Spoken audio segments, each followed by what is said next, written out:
So let's go directly to the matter. We are going to do a review of some interesting news that have come out these days.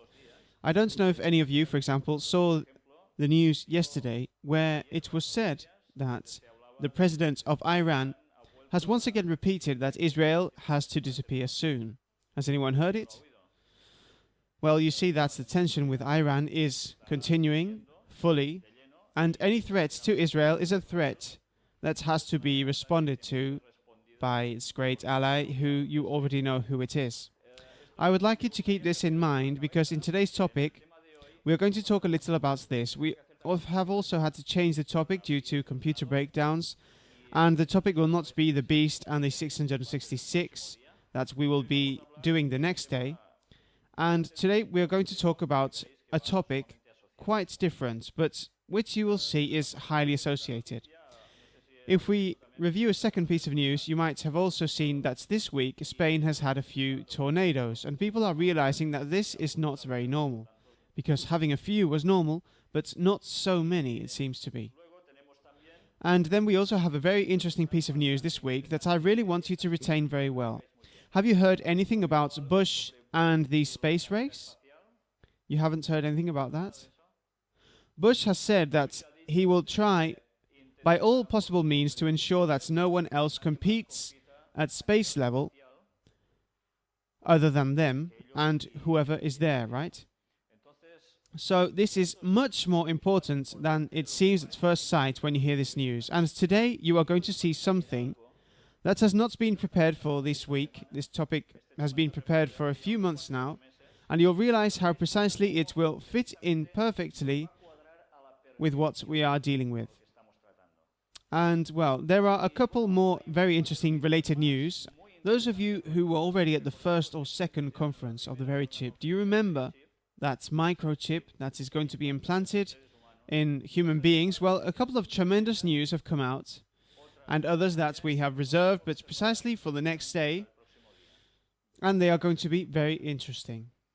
But I don't want to leave this week's news compilation without talking to you about a newspaper from October the 17th, as you can see from the year 2006 on the front page.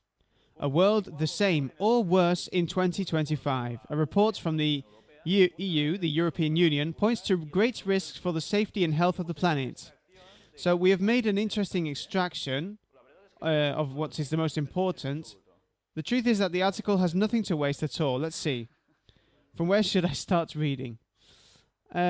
These are the main conclusions of the exhaustive report recently published by the Institute for Security Studies of the European Union, an autonomous agency created by the EU to advise those responsible for its foreign and defense policy. The 250-page document titled The New Global Puzzle, What World for 2025, is based on the projection of current trends in economic, political, and demographic matters. Its authors have had hundreds of analyses from as many international organizations. These are the keys to the report. A global village that is difficult to govern. The world of 2025 will be even more globalized and more interdependent than today. It will be more connected, but also more segmented. Instability will increase. To make matters worse, the greater complexity of the world will make it difficult to exercise leadership and power, as well as to configure a common program to address common challenges. Economic, military capacity will continue to be crucial, but it will not be everything when it comes to having power, control of natural resources, knowledge, and, well, someone in the public is making a comment saying it's interesting to see how, as said in the statue of Daniel, the more the clay and iron are tried to join together, the more they are separated. Yes, Victor answers. Yesterday they were talking about the European Union, and it is being shown that the more united they have to be, the more each of these countries are fighting for themselves, especially asking for what you see here, which are natural resources, gas, oil. And this is very important. Daniel is never wrong in his prophecies. Okay, let's continue. Cultural, legal policy, in the face of public opinion, will play an essential role. The West's ability to think about international affairs will be in question, as its share of the world's economy and population will be reduced. The emerging powers will contribute their peculiar ways of seeing the world, which may differ from many topics now in vogue. So the West will have a harder time setting the course and the international agenda, and will have to look for new forms of cooperation. The United States will maintain its position as the maximum superpower, especially in economy and defense, but it is not certain that it will preserve the hegemony it has enjoyed since the end of the Cold War. These words are very important. Later you will see precisely how this news has come in handy with today's topic, but it is not certain that they will preserve the hegemony they have enjoyed since the end of the Cold War. In the absence of a bipolar system like that of the Cold War itself, and a hegemonic power, no state will be in a position to dictate the rules of the game. A multipolar system is likely to emerge. In terms of security, the question of the EU and the United States is whether they will prevail a system of collective governments based on a multilateralism or favor a new form of ideological bipolarity, which contrasts an alliance of democracies with the rest of the world. US-China relations, let's stick with these names, between rivalry and interdependence will be a basic parameter of the future order. A more conflictive planet. Everything points to an increase in conflict in the world. On the one hand, greater economic openness and growing competition will impose structural adjustments in all countries that will not only remove economic models, but also social ones, and will cause tensions internally and on the international scene. Relocations and the increase in world trade will provoke protectionist reflexes. And it continues on the other side, etc., etc. The competition with the United States and China appears stark. The neighborhood of the Union will be very turbulent, and this will fully affect European countries. First, because the political, religious, and ethnic violence in the Middle East, keep this in mind too, could lead to the collapse of pro-Western regimes. Second, because poverty in Africa will maintain strong migratory pressure. And third, because Russia could become an unapproachable partner. It continues saying, well, some areas of the planet are fertile ground for the continuity of wars and confrontations. This is the case of the Middle East and North Africa due to ideological factors, fundamentalism, and structural factors, energy, demography, environment. The Palestinian-Israeli conflict, stay with this too, continues to be the most important challenge for the international community, and it will act as a catalyst and multiplier of friction in the area, according to the EU report. Emergence of new diseases. The demand for energy consumption will grow by 50% and will threaten the health of the world. It is very important that the demand for energy consumption will grow by 50%. An infernal circle is drawn over the future of the Earth, its resources and its inhabitants. Developing countries skyrocket energy consumption. The planet is degrading more, and thus it contributes to the appearance of diseases. Development is in danger. Development and energy.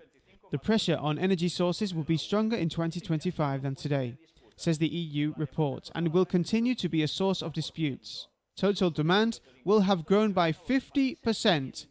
Two-thirds of the increase will be due to developing countries. Oil will continue to represent 35% of total energy consumption, while by 2030, gas will be by 87% more in demand. Stay with energy, which means oil, gas, increase in all this demand, basically from developing countries. Environmental degradation and population explosions could lead to the emergence of new diseases and the reactivation of others. According to some sources, 35 million people will die of tuberculosis by 2025. This disease, malaria, AIDS, dengue, fevers and respiratory and diarrheal infections threaten the development of entire regions of the globe. Well, this is the end of this newspaper clipping. Honestly, when you finish listening to today's topic, you will see the enormous importance of this EU report coming out precisely now, and you will see how it will fit with a prophecy. a prophecy that also belongs to Mr. Daniel, that's prophet 600 years before Christ, who got things right, as impressive as what you said about the statue. And today we are not going to deal with chapter 2, but we are going to focus directly on chapter 11, verses 40 to 45, and chapter 12, which is what comes next, verse 1. In the original, all this was followed. It was all together. Therefore, the text is not going to appear here. I am going to read it to you to situate you. But first, I would like to get into the matter with a few words from the prophetess that we have been talking about, Ellen White, in a book, Christ's Object Lessons, referring to Jesus, of course, on page 127. And notice how this lady is telling us warnings in a way that we should not waste. In every age, there is a new development of truth, a message of God to the people of that generation. The old truths are all essential. The new truth is not independent of the old, but an unfolding of it. It is only as the old truths are understood that we can comprehend the new. And she continues saying, but it is the light which shines in the fresh unfolding of truth that glorifies the old. He who rejects or neglects the new does not really possess the old. And you could say, why am I telling you this? Why did this lady write this? Well, because she, as a prophetess, knew that things were going to change over time, and that the things that were accepted as true at first would later become diluted, transformed, and changed, to the point that it would perhaps be a very radical change. And she warns that we must base ourselves on the old to be correct. And notice that the truth is progressive. You know, even the reformer Luther, in the Middle Ages, when he began to search in the Bible on his own, he did not know everything at once. The truths were progressive. More and more reformers came out who found things that had stopped being cited. Well, the same thing keeps happening. No one has a total absolute truth, and the truth ends, but the truth is added. But we must never forget the old. And now let's focus on the text that I'm going to read to you. In chapter 11 of Daniel, verses 40 to 45. First, I want to tell you one thing. Chapter 11 of Daniel is a whole story of what happens in certain regions of the known world at that time, in which there is a transfer of power with the passage of time in history. It basically talks about a king of the north and a king of the south. We must put ourselves in the shoes of the prophet, who has the center as Palestine. So let's begin with the northern hemisphere upwards and the southern hemisphere downwards. And in all the verses, the prophet continually reviews history, talking about characters who appeared later, centuries after he wrote this, even Cleopatra, and he advances until he reaches a moment in history when it concerns us. Therefore, the rest of the chapter, I'm not going to break it down here for the moment. It is very long. But we are going to take what basically interests us in our time. Look at what it says in these verses. They are worthwhile, and then we will break them down, okay?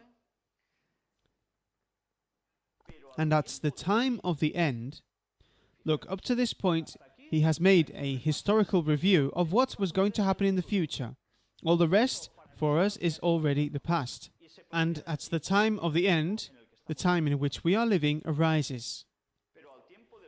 And at the time of the end shall the king of the south push at him, and the king of the north shall come against him like a whirlwind, with chariots and with horsemen, and with many ships, and he shall enter into the countries, and shall overflow and pass over. He shall enter also into the glorious land, and many countries shall be overthrown. But these shall escape out of his hand, even Edom, Moab, and the chief of the children of Ammon. He shall stretch forth his hand also upon the countries, and the land of Egypt shall not escape. But he shall have the power over the treasures of gold and of silver, and over all the precious things of Egypt. and the Libyans and the Ethiopians shall be at his steps. But tidings out of the east and out of the north shall trouble him.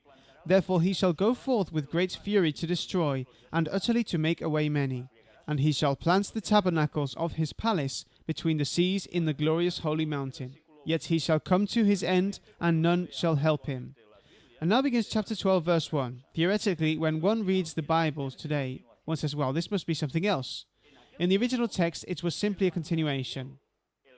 And at that time shall Michael stand up, the great prince which standeth for the children of thy people. And there shall be a time of trouble, such as never was since there was a nation, even to that same time. And at that time thy people shall be delivered, every one that shall be found written in the book. The chapter continues. It does not end here. I suppose that basically you have not understood anything. It's normal. But we will break it down verse by verse, and we will realize how enormously important these texts are for us. You know, there are people who currently teach that this chapter has pieces that are history until it reaches a certain moment, and then it has, when it reaches these points that we are reading, a spiritual interpretation, which are not things that one has seen in the earth, but are spiritual struggles between celestial beings, implications between good and evil. There are other interpretations that say, well, there is a smaller part that is history and a larger part that is all spiritual. And then there are people who say the entire chapter is spiritual. It has no application to things that have happened at all in any empire on earth. Today, we are going to demonstrate how this precisely has a literal interpretation, and that it is going to surprise us a lot. Let's first of all make a comparison. You know, sometimes when we read a text in the Bible, depending on the version, some small word may vary, and sometimes the meaning may seem different. That is why it is sometimes convenient, especially when studying prophecy, to look for different interpretations and search as much as possible for the prophet's original meaning of writing. We have made a comparison in which we are going to see the same text in different versions. And then we will do an exhaustive analysis, taking out what interests us in general about this text, to then develop the idea we have.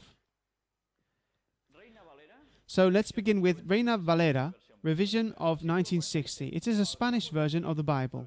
In verse 40 it says, "But at the end of time." Have you noticed that I haven't read "and at the time of the end"? There are always slight differences. Then it says, "He will enter the lands and flood and pass away." Verse 41, "He will enter the glorious land, but these will escape from his hand, Edom and Moab and most of the children of Ammon. And those from Libya and Ethiopia will follow." And on verse 45, "He will pitch the tents of his palace between the seas and the glorious and holy mountain." Let's see more. House of the Bible, 10th edition, Canonical Association of the Archbishopric of Madrid, 1983, says, "At the time of the end," this sounds similar to you, "he will invade lands, it will cross them and overwhelm them, will come to the Holy Land." Notice how here there is already a slightly different nuance.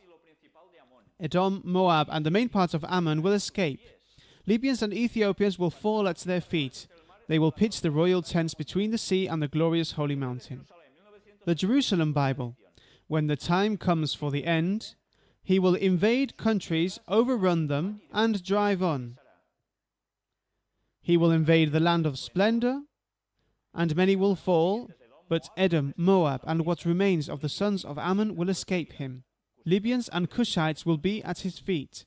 Cushites have not appeared yet until now. Cushites were the people of Cush, who are the Ethiopians. "He will pitch the tents of his royal headquarters between the sea and the mountains of the holy splendor."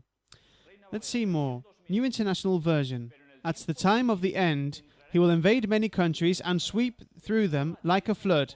He will also invade the beautiful land." Note how that land is written in different ways, referring to the same land. Many countries will fall, but Edom, Moab, and the leaders of Ammon will be delivered from his hand. He will extend his power over many countries. Egypt will not escape. He will pitch his royal tents between the seas at the beautiful holy mountain. Let's see now. United Bible Societies, 1993. Interdenominational translation in Catalan. It is a Bible in Catalan, in which we read when we discussed the topic of Daniel. That introduction that we read to the book, that was so strange and so untrue.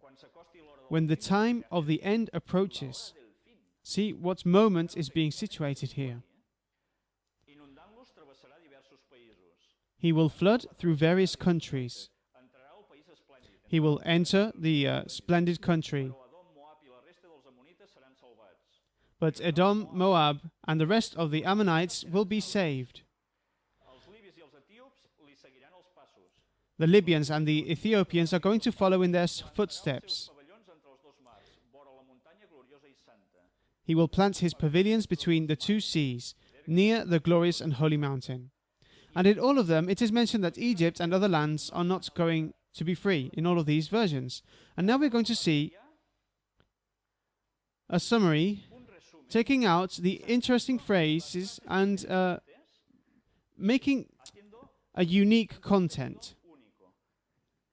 In Catalan, when the time of the end approaches, let's position ourselves. When the time of the end approaches is when is going to happen what we are going to discuss today.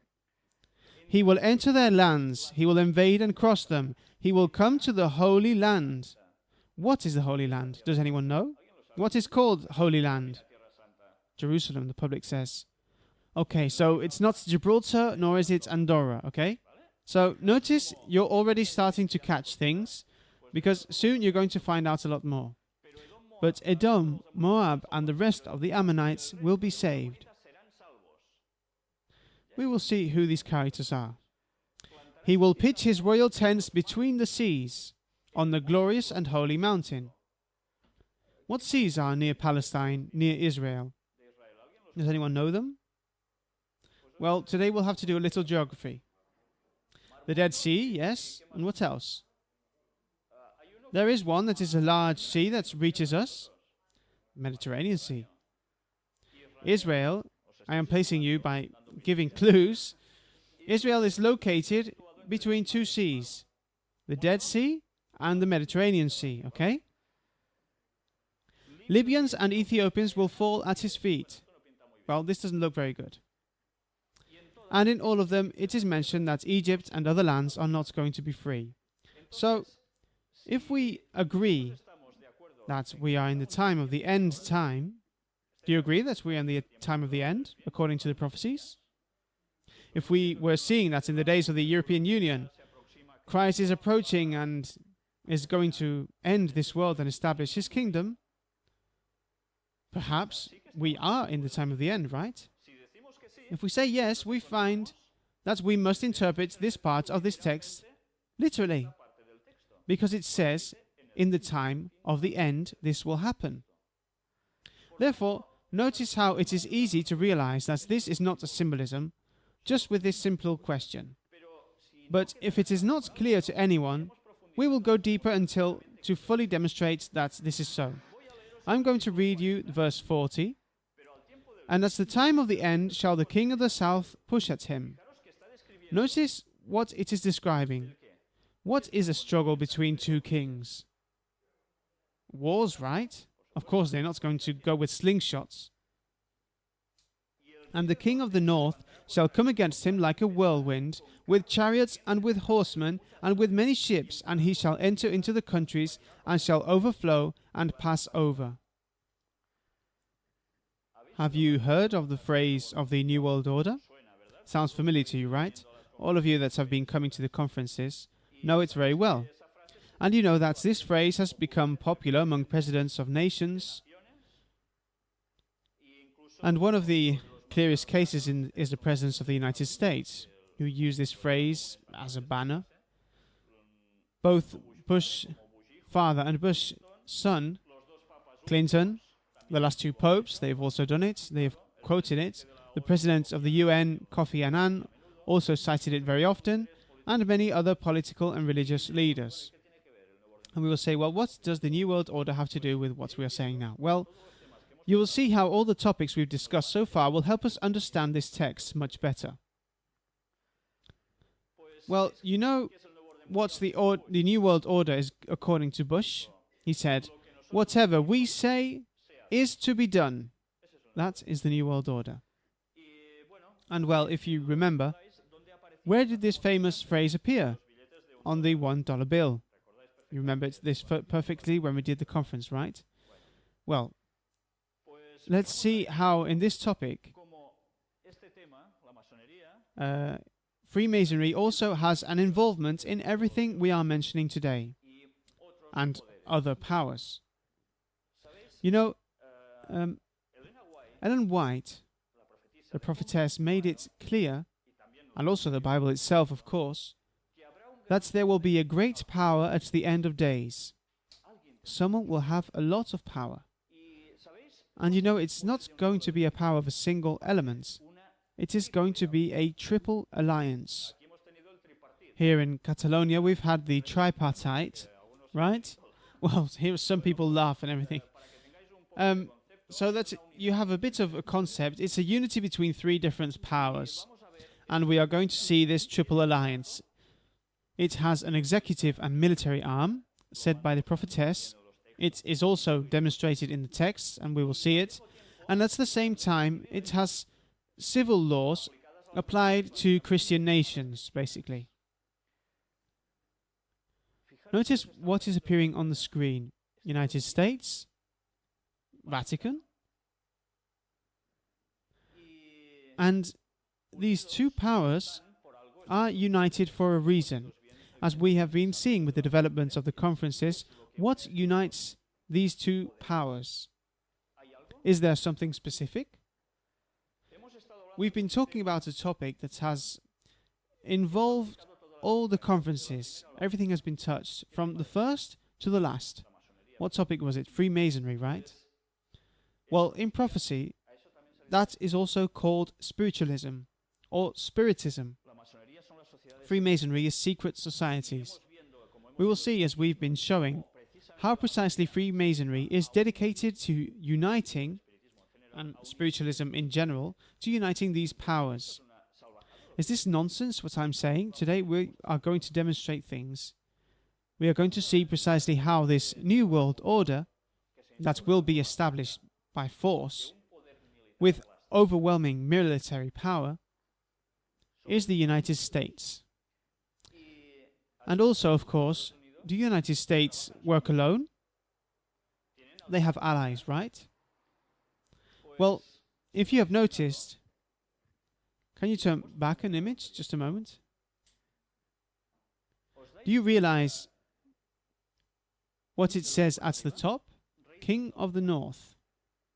We are here quoting King of the North is equivalent to a political military power plus a religious issue united by spiritualism, and all of this is called King of the North? Is that possible?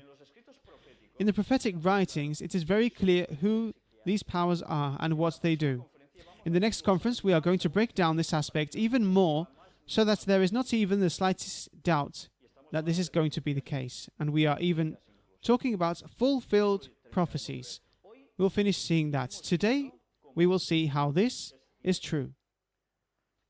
Let's get further into the subject. Do you remember this image? It was whose funeral? John Paul II, right? And what happened?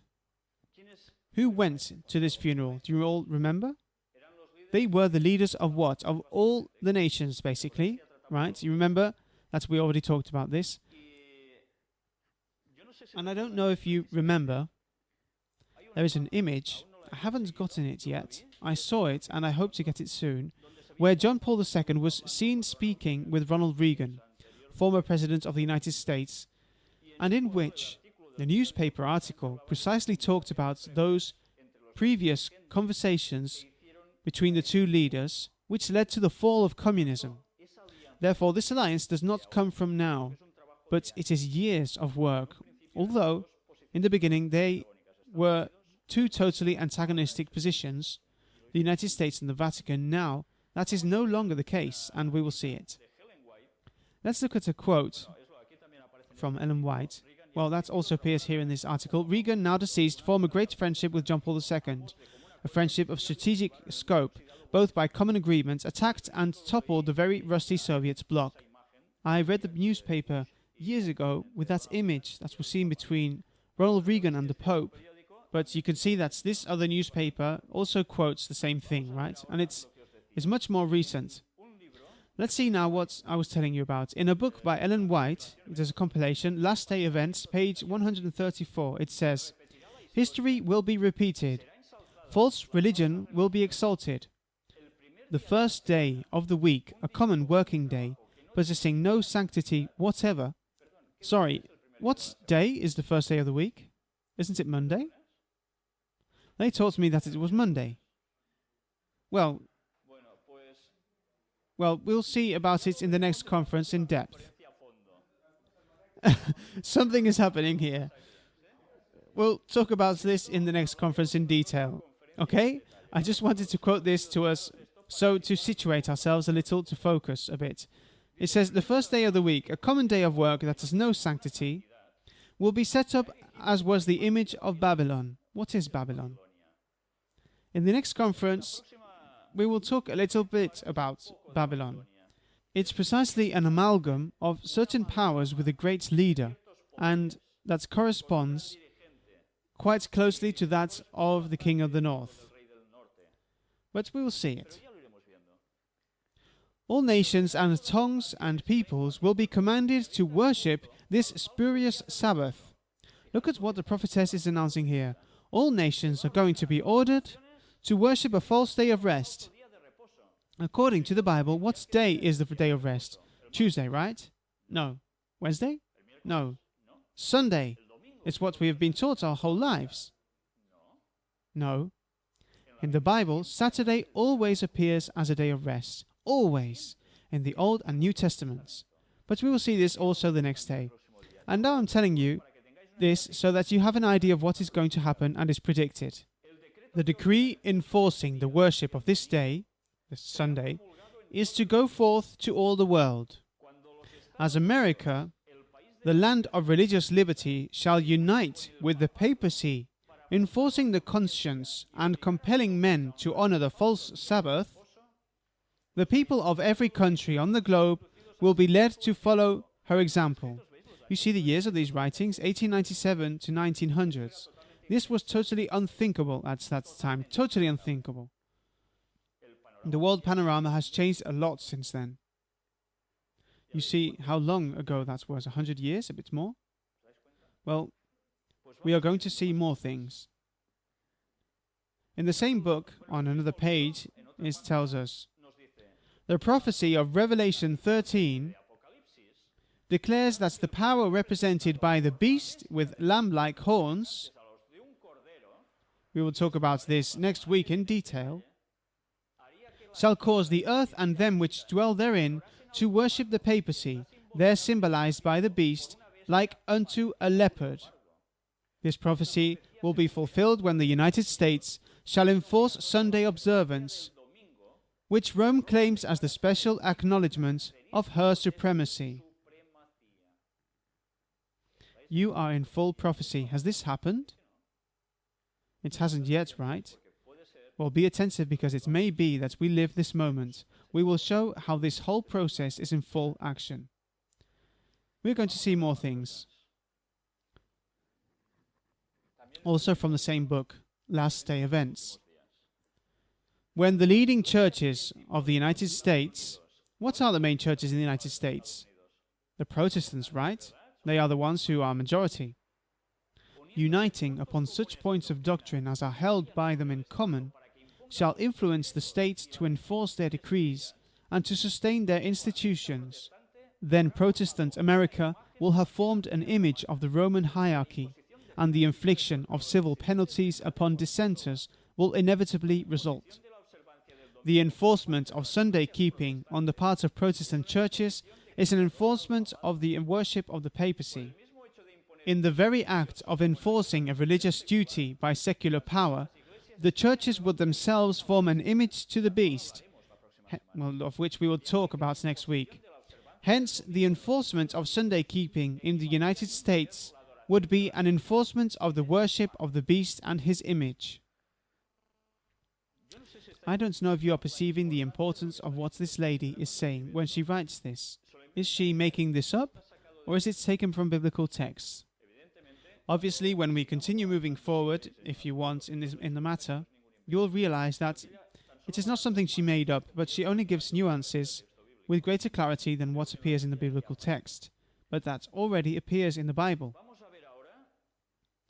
Let's see now the following paragraph that says, "When Protestantism shall stretch her hand across the gulf to grasp the hand of the Roman power, when she shall reach over the abyss to clasp hands with spiritualism," remember, Triple Alliance I mentioned, "when under the influence of this threefold union, our country," she was from the United States, "shall repudiate every principle of its constitution as a Protestant and Republican government, and shall make provision for the propagation of papal falsehoods and delusions, then we may know that the time has come for the marvelous working of Satan, and that the end is near." It's funny, huh? How many things she can say in a single paragraph. Let's see something else.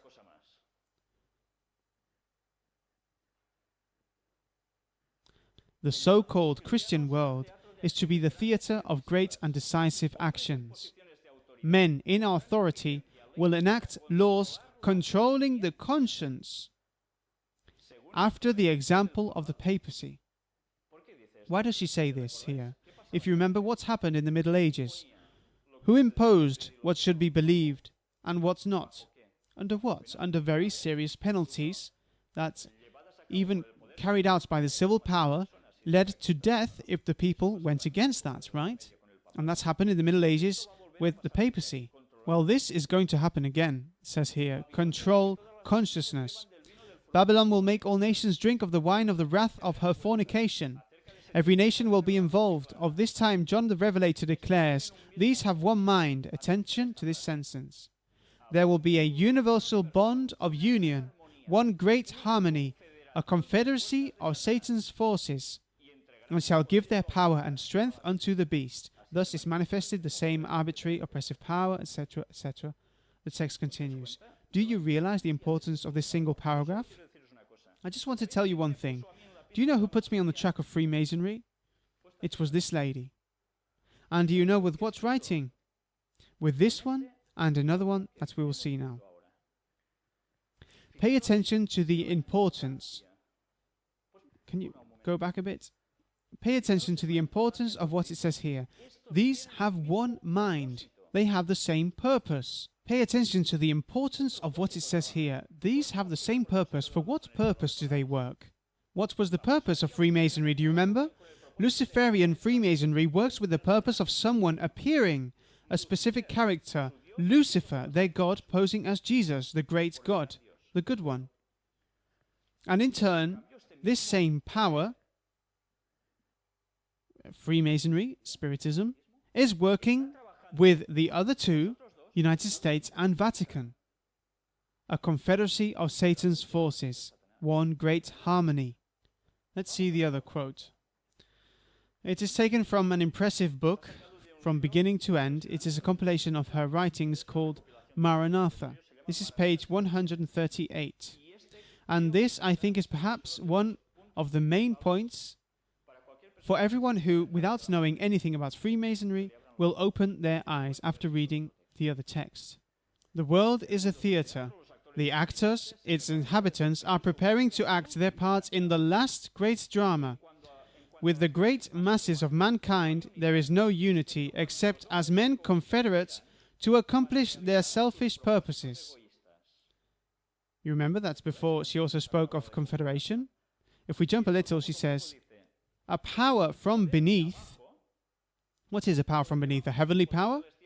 Of course not, quite the opposite. Is working to bring about the last great scenes in the drama.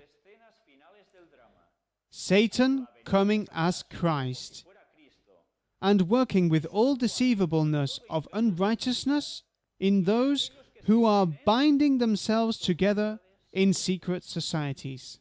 Freemasonry. It is curious. This lady, who had no idea in her time what Freemasonry was, and God reveals to her who was going to be the amalgamator, the one who would merge those other two powers to carry out what? The coming of Satan as if he were Christ.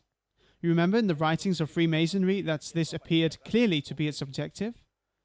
And who else awaits the Messiah? A savior of the world. Aren't they the great Christian religions? Isn't it also Islam? Isn't it also Hinduism and others like that? Well, here you see who is the amalgamator of everything. Freemasonry. Well, it is more or less clear to us who this King of the North is at the time of the end. You'll have to give me more credits to believe it until the next conference, but up to this point I would like to show you a little, so that you realize how knowing this will bind us to the rest of the prophecy, which if we apply it to the King of the North to any other character or symbolism, we are going to lose all the meaning of what concerns us. Let's see now.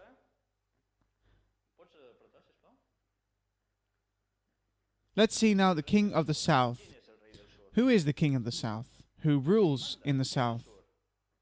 Could it be the Muslim world? The Islamic countries? What is happening in the world? Isn't it bipolarizing? Everyone is saying, including the Pope, that there is the West, the Christian world, and on the other hand, the Islamic world. References to this are continuous. And in the Southern Hemisphere, there is a religion that basically predominates and unites a number of different peoples, Arabs and non-Arabs, believing the same in a prophet called Muhammad, and in a book that they believe is inspired. That is the Quran. Could it be that the text we are reading is telling us, King of the North, the power that we have seen, and the King of the South, these? What were they doing? Do you remember the text?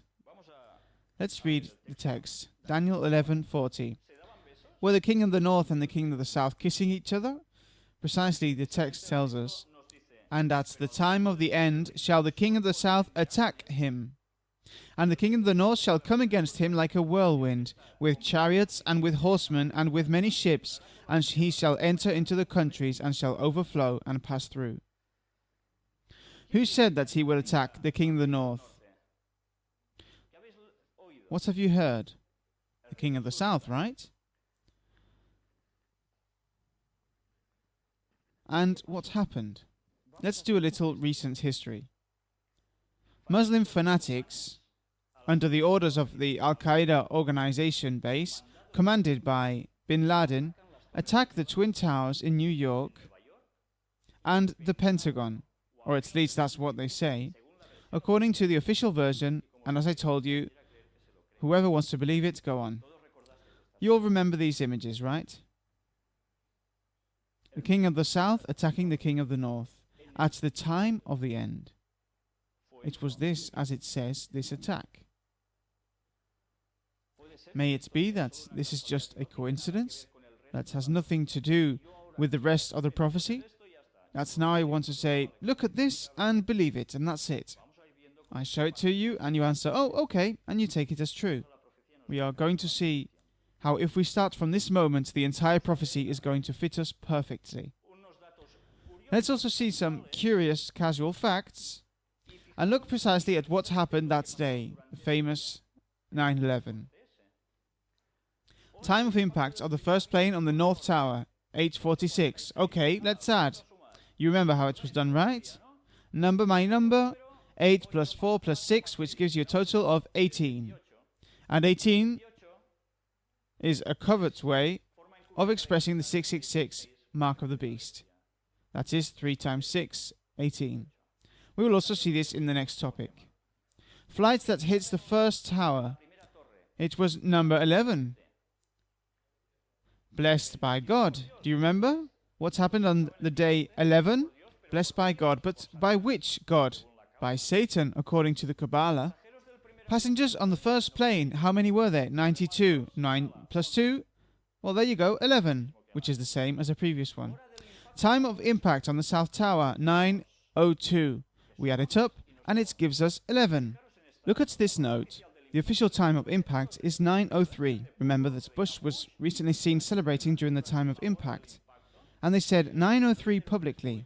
But what does it say? They acquired it for 6 seconds, since according to seismological movements, it occurred at 9:02:54 seconds.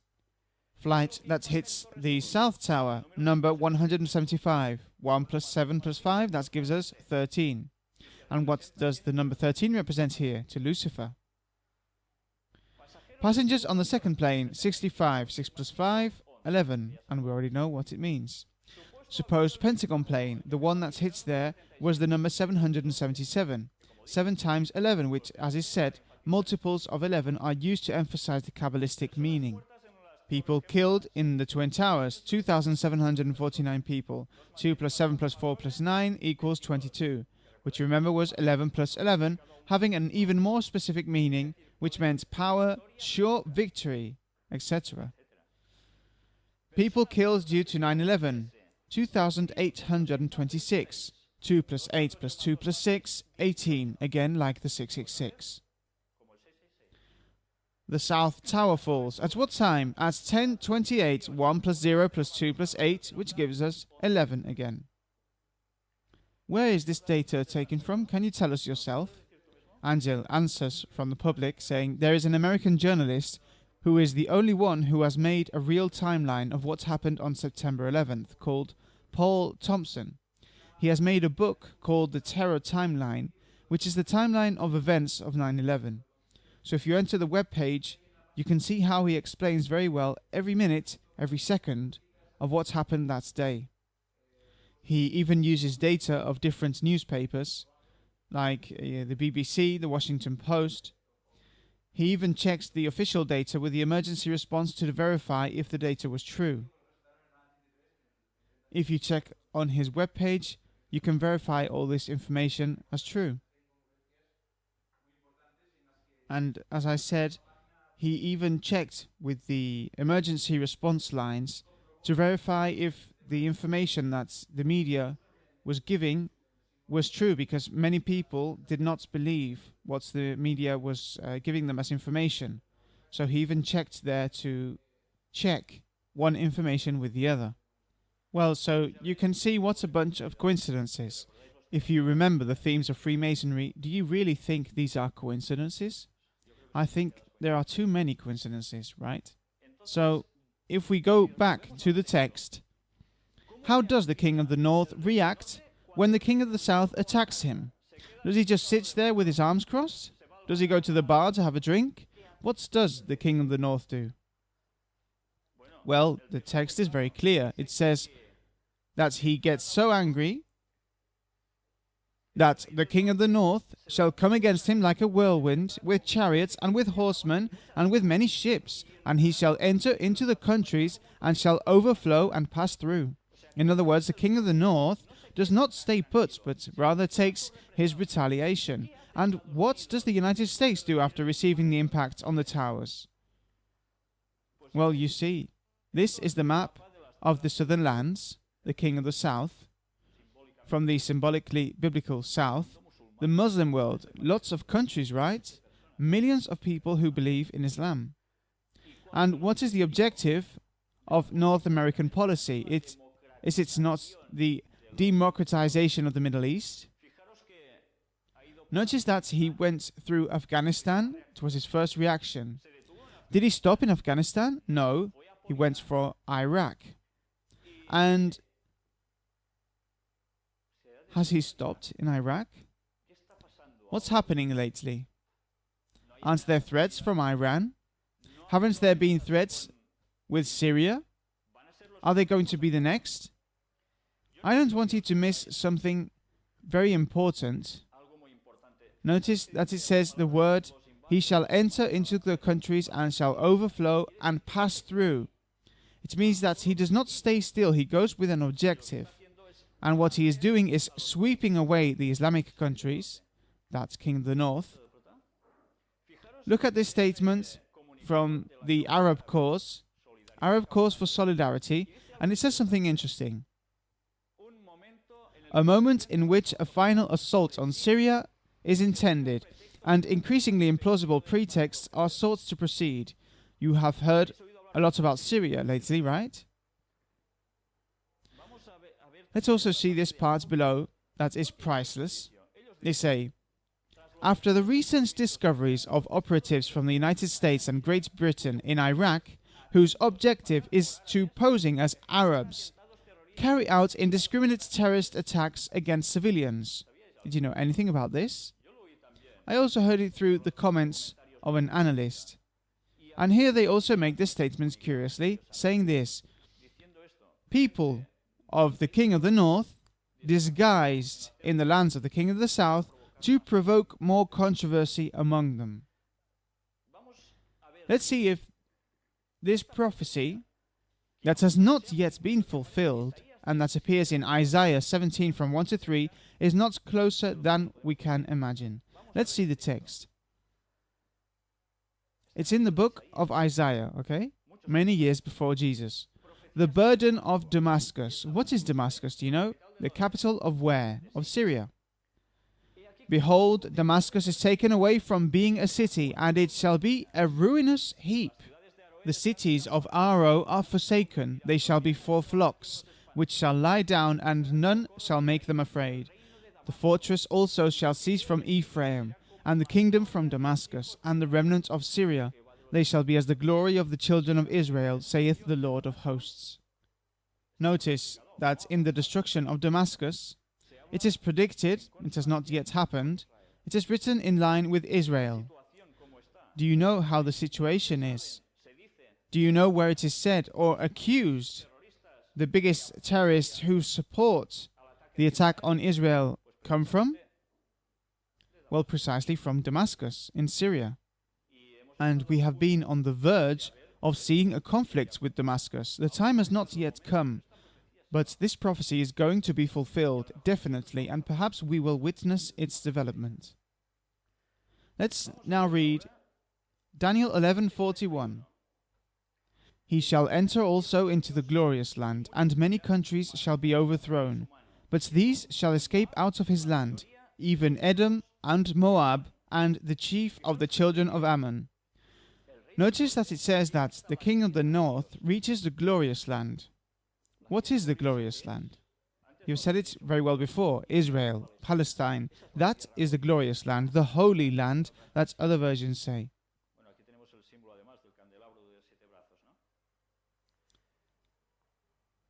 See how in Israel something very interesting is happening. Very sad, very regrettable. And it is the conflict between whom? Jews and Palestinians, the inhabitants of that same area, and this conflict has been going on for years. Since the first Jewish settlers began to arrive there, little by little hatred was motivated, and there is a very tense situation, right? And you've already seen, according to the EU analysis for 2025, wasn't it telling us that the conflict, this one, the one we are talking about now, is going to be the generator of something tremendous? It was said by the newspaper La Vanguardia, the Vanguard. I didn't make it up. Notice how it tells us that the king of the north is going to come here, to this area. Look at how the roadmap that the United States has hammered out, for the moment, is not useful to bring peace to this area. And we are going to see a phrase from President Bush that is worth reading about when Iran's threats against Israel arose. You remember all these events, right? Bush said, I already said it clearly and I emphasize it again. We will use military power to protect our ally, Israel. If these countries, as you can see, turn against Israel every time they have a problem, like the news about the president of Iran who once again says that Israel has to disappear from the map and soon, are these people who are precisely Israel's allies going to sit back? It seems quite clear. Let's also see something that you may think, what does this thing have to do with the other? It is an extract from a commission that exists in the United States called the Day of the Ten Commandments. And we are going to extract the content of this. It was a meeting that was held with the top leaders of the Protestant world. If you want, one day we can have an exclusive meeting on this because it is worth it. And you will see how it fits perfectly with what we have been told by Ellen White, but also with what appeared in those famous INWO cards. Do you remember them? Well, we are going to do a little extraction of the text. The Church in America, friend and ally of Israel. It's funny. The Christian Church of the United States, Protestants, friends and allies of Israel. Why is all this? Is the Church in America solidly behind Israel? It tells us, a recent meeting of Christian leaders offers great hope. It tells us about how all these people were going to meet in a certain place, okay? And we are going to see an interesting fact. During this historic convocation, a day is sought for everyone to celebrate groups and ask for a day of celebration, remembering the Ten Commandments. Look at what it says here. They heard a message that has gone largely unnoticed in many sectors of the Christian kingdom, and that is even contrary to the dogmas and doctrines that are taught in many churches in the south of America. The message was that the church must help and support Israel and the Jewish people, and that CUFI, which is the acronym of this organization, Christians United for Israel, was formed only for this purpose. They were told that the personal agendas would not be a part of this special effort, and that even goals such as favorable life and missions, including and especially those focused on converting Jews to the Christian faith, would have no place in CUFI. I'm going to give you a bit of a general summary. These people are working from the Protestant world in the United States to support Israel with a purpose. They say, Israel is God's chosen people, no matter what happens, and no matter what they have done. And that's according to the interpretation of their prophecies. They say, and we talked about this some conferences ago, the Jews must return to their land, and then the Messiah will appear, and all together, converted to Christianity, they will worship in a site, which is the glorious and holy mountain, and where there is the current Al-Aqsa Mosque, where there was the previous Jewish temple. Of course, look at everything that this implies about the third Jewish temple. Whether or not there will be a third Jewish temple, if you want, we can also discuss it in other meetings, and it is impressive. But hey, let's keep moving forward.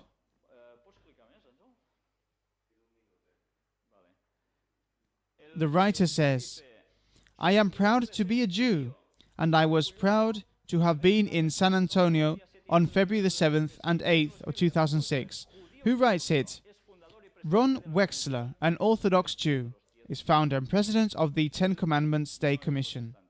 He is not Protestant, he is Jewish. Jews and Protestants are working together towards this goal. Well, now we have a small break.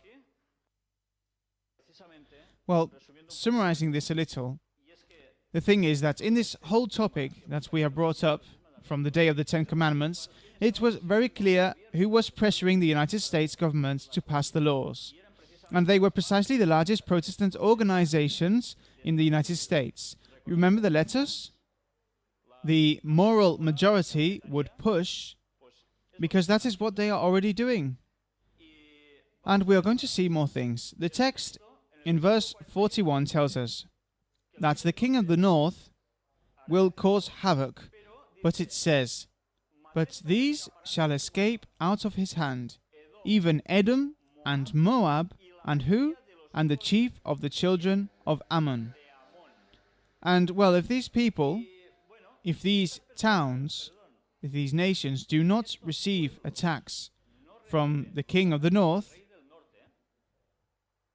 who are they? The United States, says the prophecy, that it will make those lands of the king of the south succumb. But who are these that escape from his hands? The land of Edom, Moab, and the children of Ammon. Where were these provinces located in their time? You see, this is Palestine, Mediterranean Sea.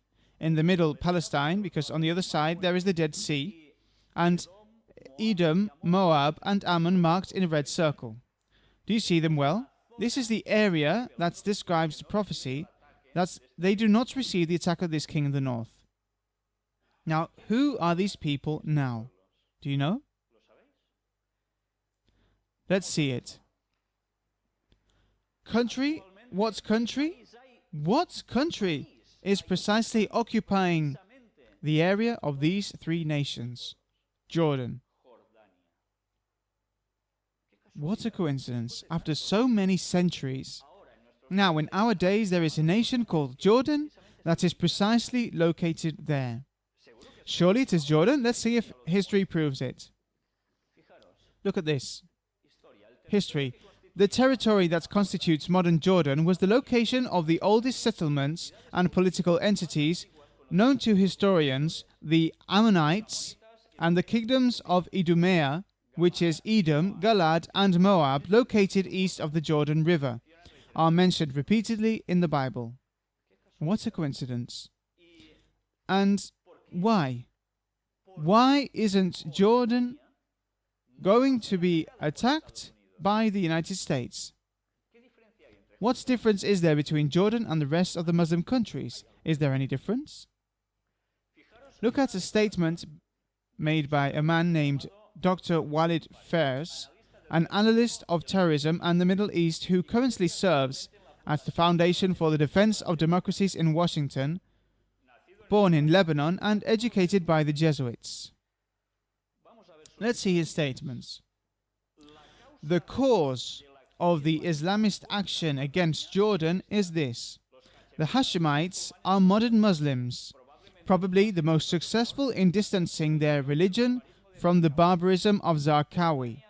Jordan is modernizing and has made friends with the United States, the United Kingdom, Europe, and the moderate Arabs. Jordan is an ally of whom? Of the United States, and trains the Iraqi security forces. Jordan is an ally of the United States. That is why it will not be attacked. They will not attack their own allies. It would be the most absurd thing in the history of humanity. What a coincidence. The way prophecy fits perfectly when we place it in the moment we are living. Let's read more text. Daniel 11 continues saying in verses 42 and 43, He shall stretch forth his hand also upon the countries, the king of the north, and the land of Egypt shall not escape, but he shall have power over the treasures of gold and silver, and over all the precious things of Egypt, and the Libyans and the Ethiopians shall be at his steps. The text says that it will continue attacking lands, and what nation says that it is not going to escape?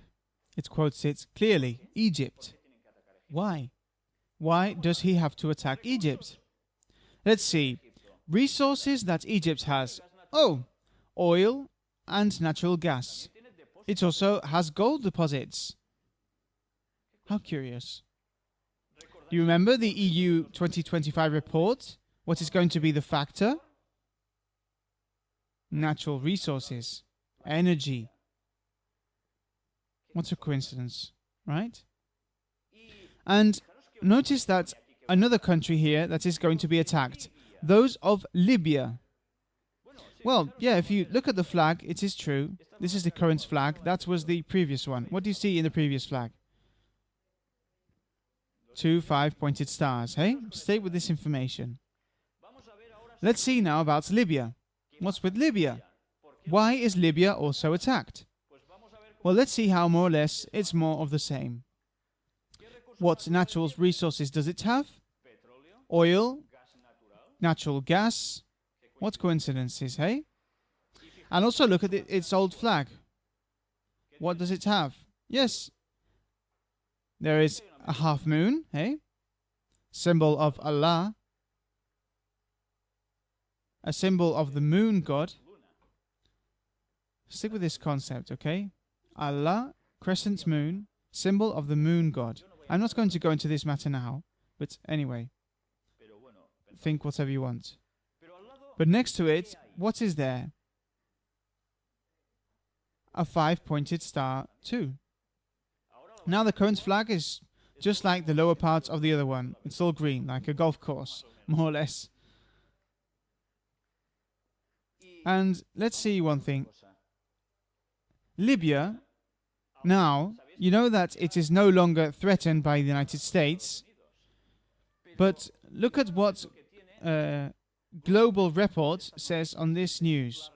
The review of nuclear policy revealed a Washington contingency plan that foresees the use of nuclear weapons in various circumstances against China, North Korea, Iran, Iraq, Libya, Russia, and Syria. Note,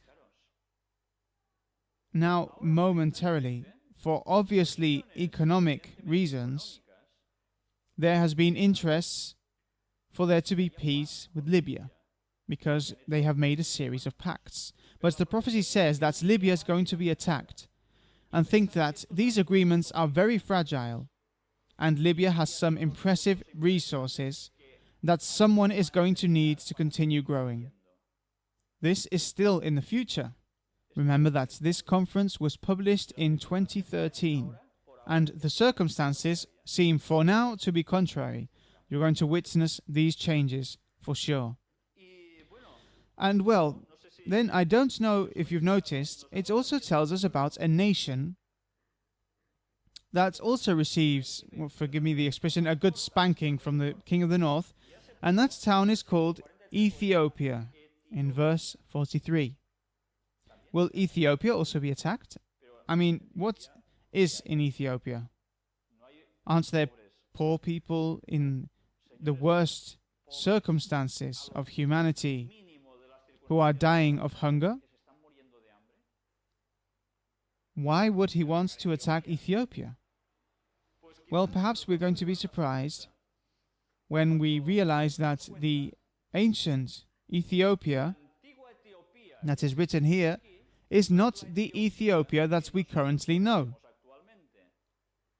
but that the ancient Ethiopia has another name today, and it is present-day Yemen.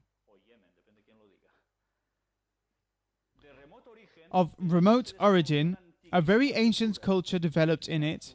The current Marib is the biblical Sheba.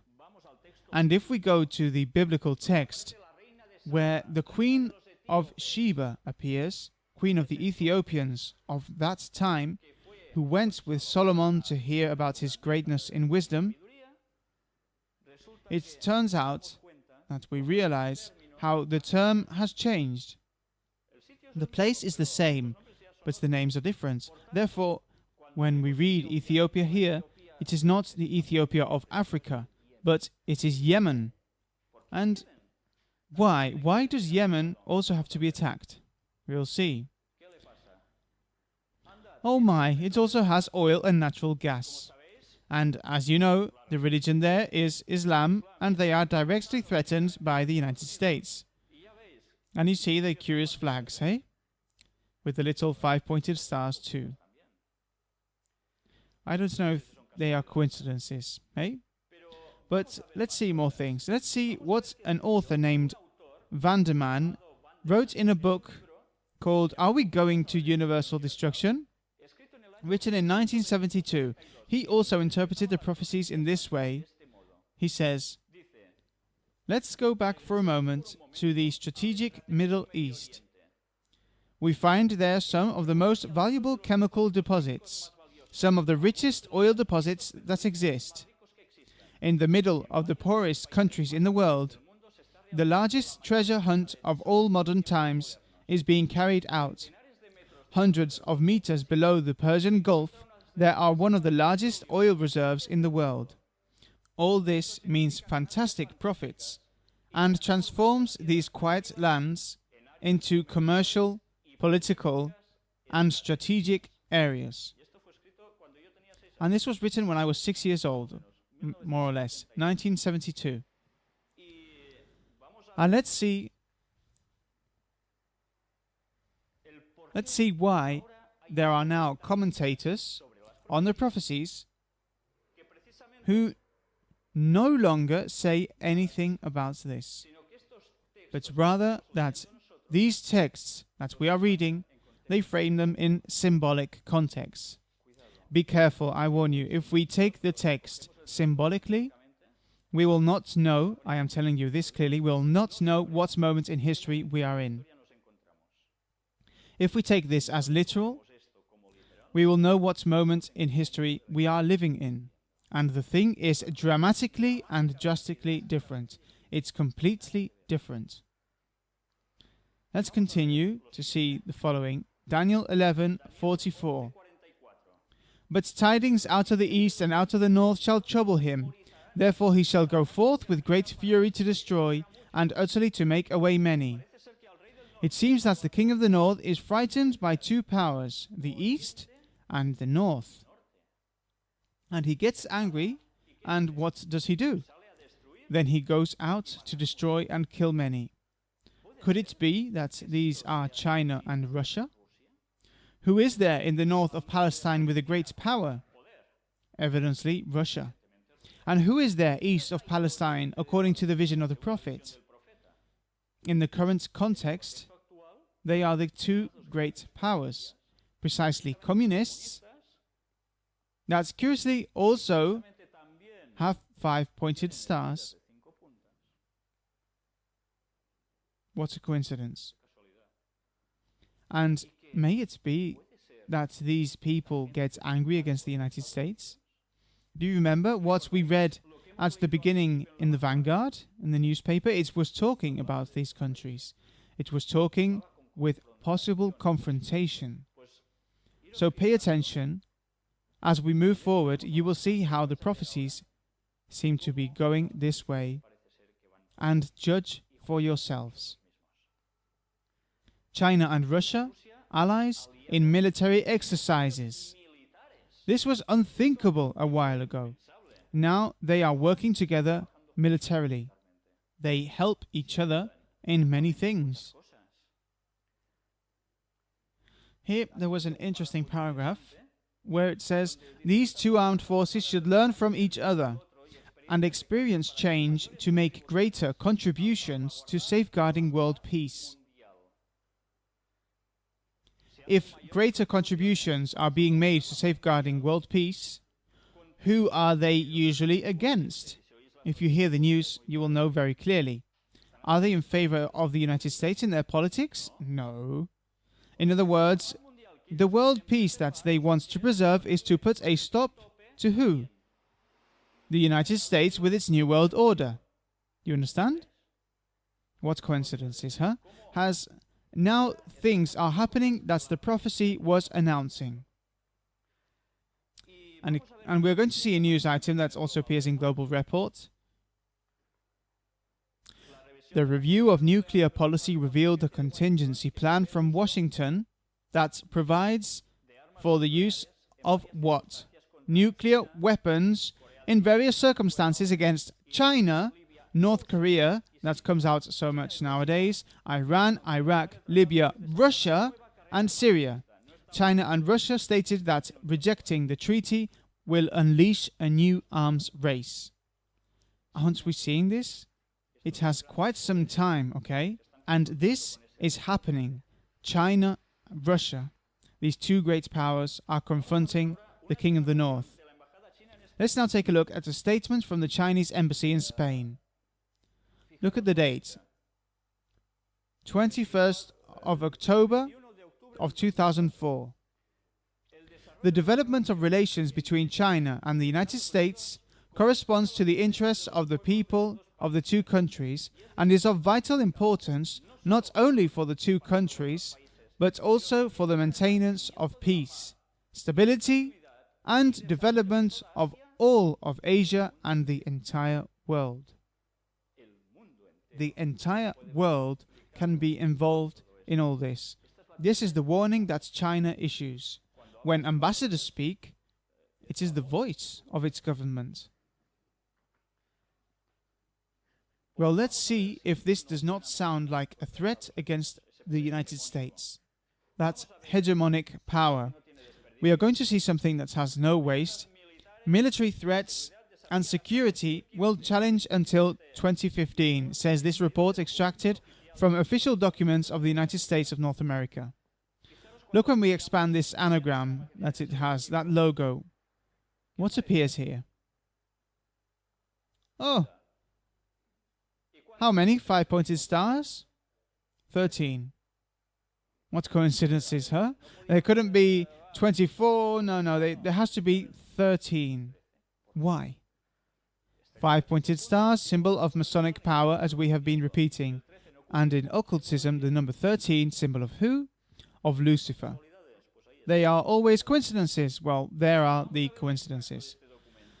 And we're going to see an excerpt from this document. Take a look. That EU report talked about 2025. This report of theirs does not talk about 2025. It talks about 2015. Pay attention to the indicators here. Future conflicts 2015.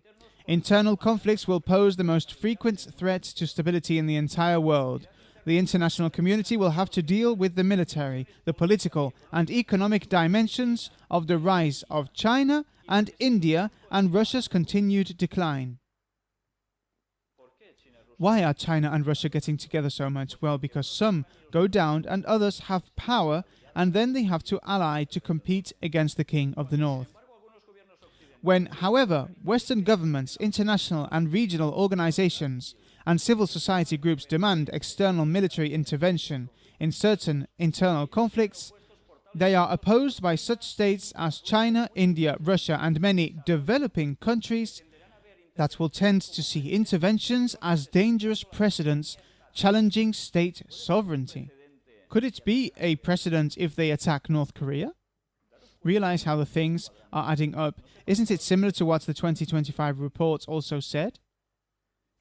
In the event of a peaceful resolution of the Taiwan matter, some of China's military objectives, such as protecting sea lanes for Persian Gulf oil, could be made more congruent with those of the United States. However, as an emerging regional power, China would continue to expand its influence without respect for American interests, says the American intelligence report. By 2015, China will have deployed, and now you will remember something, dozens to several dozen missiles with nuclear warheads aimed at the United States, the most survivable land and sea mobile missiles. This will also have hundreds of shorter-range ballistic and cruise missiles for employment in regional conflicts. Some of these shorter-range missiles will have nuclear warheads. The sea will be armed with conventional warheads. In other words, the outlook is beautiful. And these do not put it in 2025. These put it in 2015. I am not going to say or affirm that this will happen on this date, but these are their reports, not mine. But what everyone is clear about, and we are seeing it, whether from one place or another, is that a conflict is going to arise here. And there is a key reason. Oil. It's curious, eh? Remember that in 1972, that man wrote about oil, which was also the cause of the problem, of the conflict. Let's also note how precisely Russia and China are the countries that always disagree when it comes to applying the sanctions requested by the United States against those they are not very friends with. Notice how the sides are becoming very clear. Well, we are going to see a statement from George Tenet. Who was this man? Director of the CIA until 2004. But well, first, let's see this, because this is from the same report, and you will now remember something very important. Before, you've cited the news that if we had mentioned it, And we have cited it as the first news about Bush and space. Let's remember, access to space.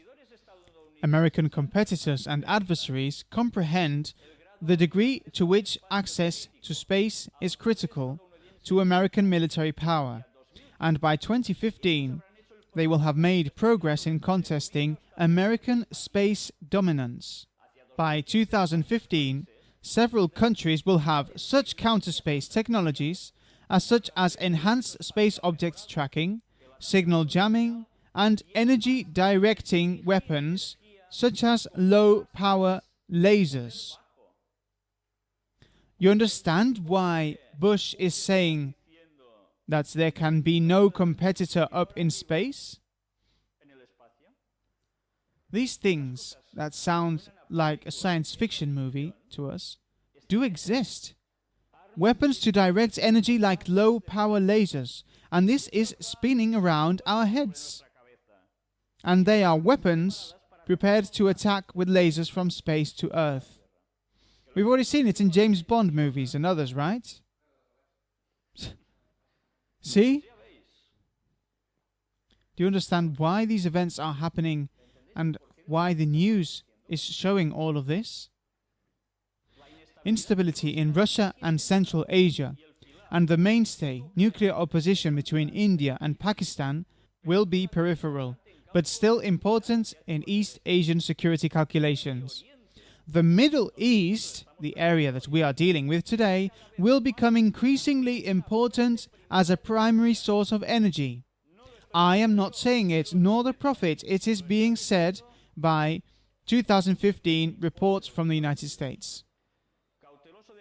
Wary of China, India will increasingly look west, but its need for oil and desire to balance Arab ties with Pakistan will lead to strengthened ties to Persian Gulf states as well. India, what is happening to its economy? It is growing. What are they doing to need more? Well, like the Chinese, they are growing so exaggeratedly that they need more resources, more oil. Where is the important oil pocket that everyone covets? In the Middle East. You understand the reason this conflict is going to come? Now we are understanding the why of things. But the prophet here does not tell us that it would be due to oil here. It is true that there is a text in a biblical book that speaks of a stone that distilled oil. And it is in those areas precisely.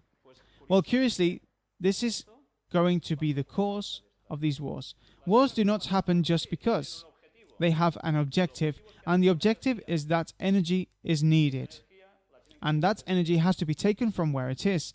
That is why we are seeing political alliances and how the world situation is preparing for this. More! I forgot about this one. By 2015, Israel will have achieved a cold peace with its neighbors, with only limited social, economic and cultural ties.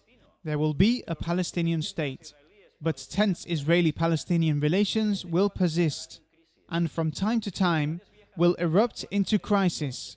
Old rivalries between the heart of Egypt, states, Syria, Iraq, Iran, will arise again.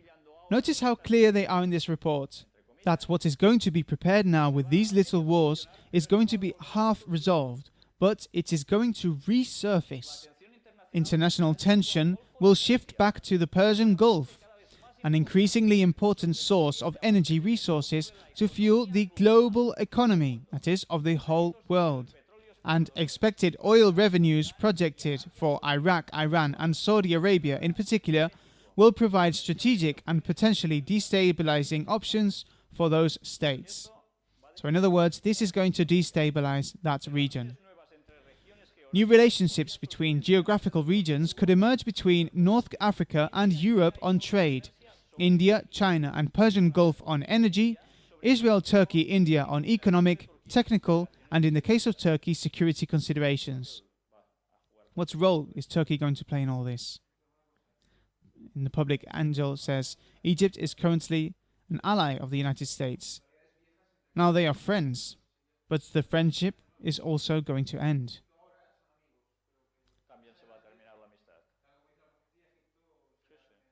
And note that Egypt, I've not mentioned it before, thanks for this contribution. Egypt, precisely, the people are increasingly Islamic, fundamentalist Islamic. But those who are governing them, placed there by the United States and the Allies, precisely do not want fundamentalism to come to power, and are holding back the people. Sooner or later, this is going to end. Therefore, it is a powder keg.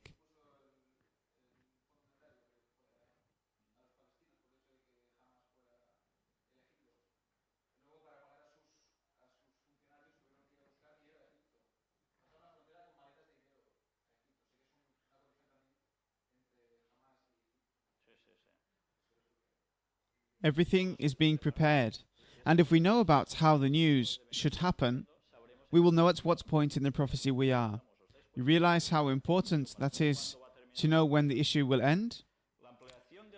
It continues, the enlargement of the European Union, institutional reform and a common foreign front. A security and defense policy will come to an end over the next 15 years, so that by 2015, the final contours of the European project, which is how they call the European Union, will probably be firmly in place. Having absorbed at least 10 new members, the European Union will have reached its geographical and institutional limits. Well, you see how the matter is, right? I don't know if this makes us see, as George Tenet says now, what is going to come. Excerpts from a statement signed in the year 2000. China, as it becomes the new superpower of the third millennium, will probably provide biological and chemical weapons and the pocket gadgets necessary to wage a terrorist war against the United States. Perhaps around 2015. That year, America will apply its role as world police. This will occur at a time of growing tension in the Far East. Curiously, you already see how the situation is with Korea. Well, it will not be the only place. According to current indications, when China will order Japan to dismantle its nuclear program and will leave the United States with no other alternative than to relate to Asia in conditions that could provoke a major outbreak of war before 2015. The protagonists would probably be China and America. I don't know if this fits with the prophecy, but they are clear that this is going to happen. More or less, you see in what period of they frame it. I don't know if it will be before or after, but more than these writings, I believe the prophecy. Only that these writings give me indications that this is going to be fulfilled. Do you realize how important it is to know the news, to know where to apply them? If we remember, precisely the United States is being attacked by terrorism. And this leads us to a third world war that will be motivated by what? By terrorism, by oil energies, by religion, by so many things, so many factors.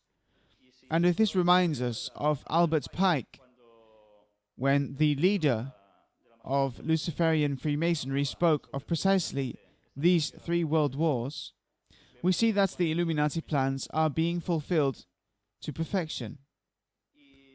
And what they are preparing, do you remember what it was? It was the coming of the false Messiah, posing as Christ. And this situation has to be provoked. We are now going to see a writing by Arthur S. Maxwell in a book so old that it does not even have a printing date. The book is called The Most Critical Hour in History. This is the cover, and we are going to see what this man writes, commenting precisely on these prophecies. Commenting on China in the prophecy, he says, "But this treasure remains almost completely untapped, waiting for a master hand to coordinate the contending forces and establish a strong central government." When this was written, China did not even have that strong central government. Imagine if this was years ago. Wins the enthusiastic trust of the people and governs with authority and power. Isn't China governing like that now? You can see that it is the country with the most executions, right? Because whoever disagrees, wham! When this hand emerges, the day of China will dawn, and the consequences of this would make the world tremble. And this man believed the same as I do. And I was taught this way as a child. Now the people who study the prophecies are not being educated in the same way. Now it is said that this is nonsense, and these things are apparently not even remembered. Remember the quote from Ellen White that said about returning to the old, because the truth was there, and that the truth will be added? If we despise the old, we are lost. Let's see the extraction, now talking about Russia in the prophecy. Let's see what it says here as well. It is certainly a harsh reality, perhaps with the smell of fire and brimstone, but with a mission on earth and a mission that will be fulfilled undoubtedly. Fire and brimstone is a symbol of war. What a time it is, threatened not only by economic disaster and a new war, but also by the horrors of a universal revolution. It's funny, huh? And this was commented many years ago by people who believed the same as me. Here is a phrase also that is priceless. 1997, Dr. John Haig asked the Prime Minister of Israel, Benjamin Netanyahu, the following: "Do you believe that Russia will ever attack Israel?" The Prime Minister looked at him intensely and replied, "Of course, yes. The Torah, the Old Testament, says so." Well, you see, if even the Prime Minister of Israel is very clear in these times, 1997, that Russia is going to attack them, what is the prophecy he is talking about? Where does it say that the king of the north will be when this happens?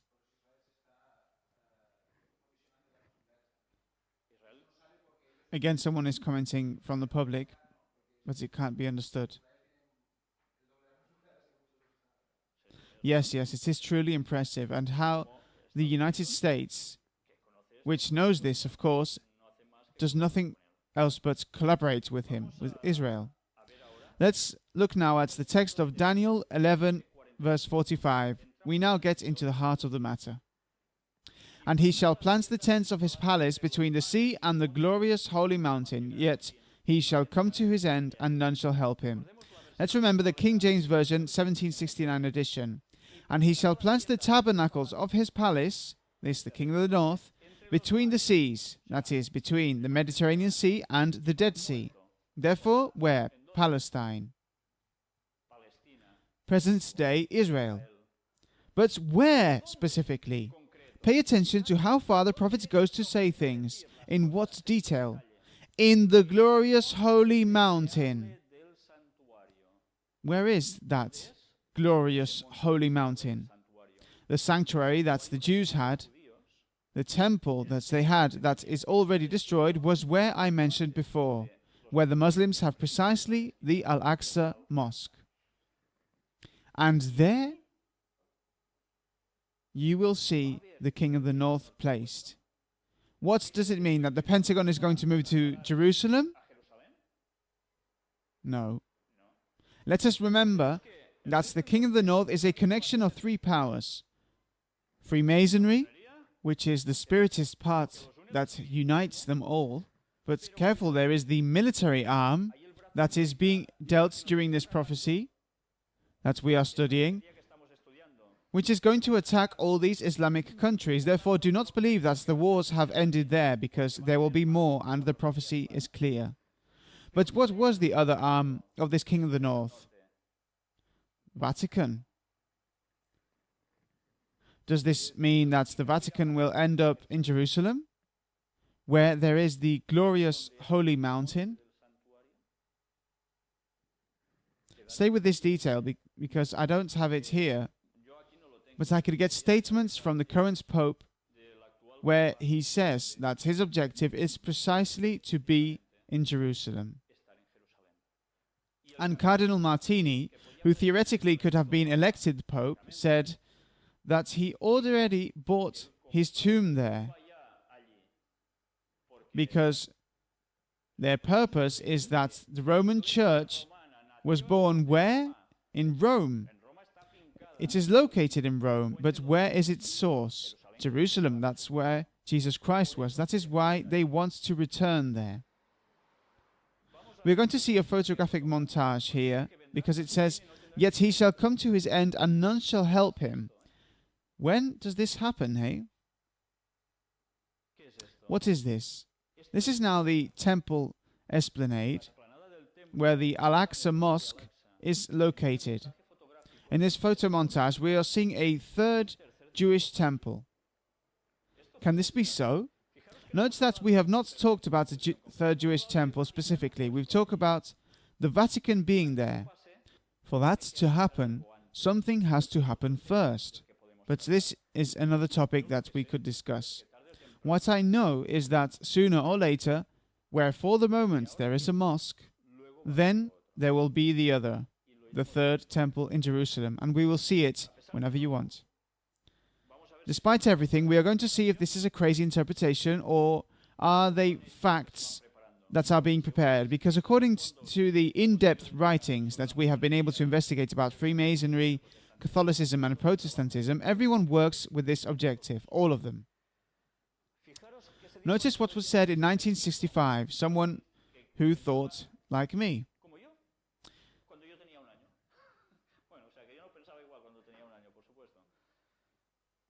It is taken from a book called Reviews of Daniel, written by Edwin R. Thiel, translated and adapted into Spanish by H.B. Lunkis from the Inter-American Division of the Adventist Church. Let's extrapolate from this, and the excerpt tells us, "And he shall plant the tabernacles of his palace between the seas," and comments on the American translation, "He shall pitch the tents of his royal pavilion between the sea and the glorious holy mountain."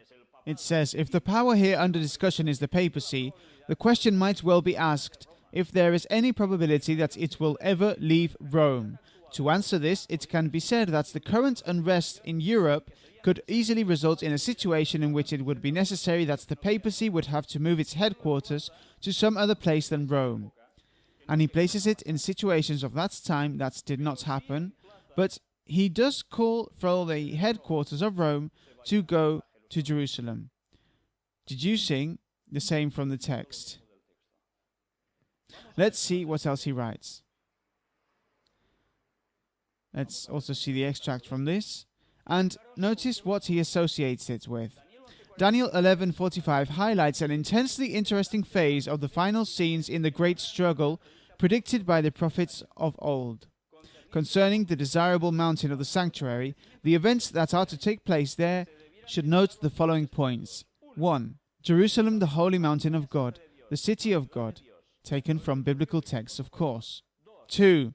The efforts of the last days to establish the house of God on the top of the mountains. And that is also taken from biblical texts. And what is it associated with?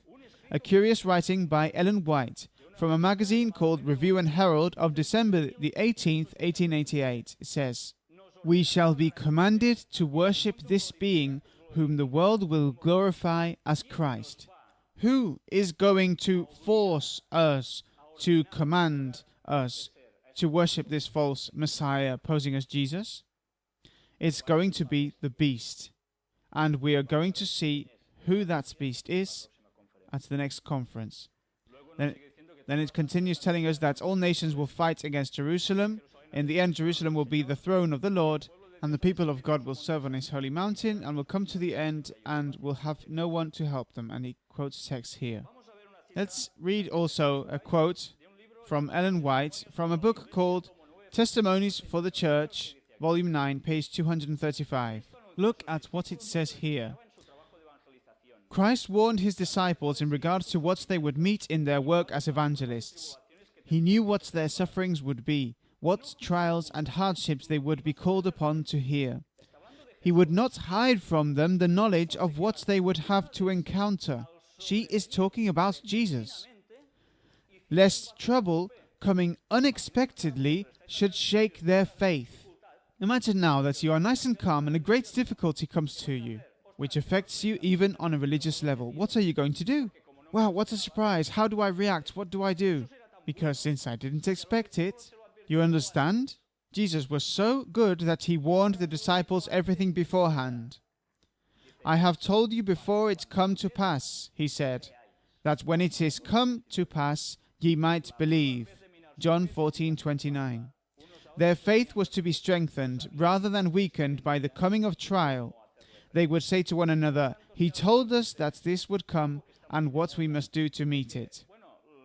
Therefore, if someone tells us something that is very fashionable, to say, the prophecies come true, and then things happen, and we say, this is surely what the text said. It is very different to say this than to say, such a thing is going to happen. And I tell you beforehand, so that when it happens, you see that it is true, and you are already prepared, because you know what is going to happen to you, and you know what you have to do. What a big difference! Nothing to do with what is usually being discussed now. Jesus warns first. That is the prophecy. To know what we must do. And now we're going to see precisely a comparison between flags that we've seen before. The United States and the other countries that we have seen before, until we reach the European Union. What do you see common in all of them? The 5-pointed stars, right? A symbol that Freemasonry is behind these countries, ensuring that its objective is fulfilled. And now we are going to see precisely where these symbols are taken from. The 5-pointed star. Where does it come from? Oh, well. Remember this photo? We saw it before. The interior of this Masonic lodge. Impressive, right? You see how they are dressed? Let's see where those symbols are taken from. What appears here? Oh, the pyramid taken from a lodge, and that appears on the $1 bills also. A woman in the public says, I would like to make a commentary. Not so long ago, we have been in Paris, and we were in various churches. If possible, we will show the photos next week. And in many of these churches, instead of a cross at the end of the church, there is this symbol exactly the same, a triangle with Hebrew letters, just like this one, in Catholic churches. Rita says, are you seeing the connection between one thing and another? Well, that topic will be totally worth it. Let's see more symbols where they are taken from. The all-seeing eye, of course, also from where? From up there. And where does it also appear? In the dollar pyramid for a change. What other symbols do we see here? Well, of course, the 5-pointed star for a difference. And a symbol that we already talked about at the time, the owl. Impressive. It is really impressive because you see that all things lead to the same thing. Illuminati Freemasonry is the one behind working to achieve its objective. But thank God that what the prophecies do is reveal, and what the writings of Ellen White reveal, everything that has to happen, so that nothing takes us by surprise. And the content of the prophecies are telling us who are the ones who are preparing this enormous party for us, and for what purpose, and none of us are going to have excuses when it arrives, and we see it, and we don't want to react. We are going to finish with Daniel 12, verse 1, which is the continuation of what we've been reading until now. After saying that, yet he shall come to his end, and none shall help him, that is, when he is located there, in that location, it says, and at that time, when this happens, shall Michael stand up, the great prince which standeth for the children of thy people. And there shall be a time of trouble, such as never was since there was a nation, even to that same time. And at that time thy people shall be delivered, every one that shall be found written in the book. Well, you see what is going to happen. Who is Michael? Do you know? Michael, the biblical term, the name symbolizes who is like God. And who is like God? Jesus Christ, who is God. Therefore, when this world situation occurs, the stone in the statue of Daniel chapter 2 will appear, that stone that was referring to us as Christ.